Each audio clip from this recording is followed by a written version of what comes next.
السلام علیکم۔ کراچی میں کیا ہونے والا ہے؟ 17 اپریل کو بلوچستان سے گزرنے والی سسٹم کے نتیجے میں سندھ کے مختلف اضلاع میں گرد آلود ہوائیں چل سکتی ہیں۔ بڑی پیشگوئی۔ کیا آپ حالات حاضرہ سے آگاہی حاصل کرنا چاہتے ہیں؟ خبر کے پیچھے چھپے اصل حقائق جاننا چاہتے ہیں تو ابھی سبسکرائب کیجئے جلمل پاکستان کو اور ساتھ ہی گھنٹی کے نشان پر کلک کر دیں۔ آپ کو بتاتے چلیں کہ کراچی میں آئندہ 3 دن گرمی کی شدت زیادہ رہے گی۔ روزے داروں کا ایک اور امتحان۔ محکمہ موسمیات کے ارلی وارننگ سینٹر کی پیشگوئی کے مطابق 17 اپریل کو بلوچستان سے مغربی لہر کے گزرنے کا امکان ہے۔ اس سسٹم کے زیر اثر 17 اور 18 اپریل کو سکھر، لاڑکانہ اور جیکب آباد میں گرد آلود ہوائیں چل سکتی ہیں، جبکہ گرد آلود ہواؤں کے ساتھ ہلکی بارش کا بھی امکان ہے۔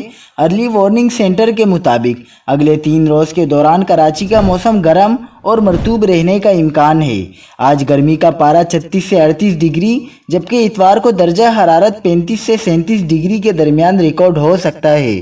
شہر میں مغربی اور جنوب مغربی ہوائیں چلنے کی توقع ہے۔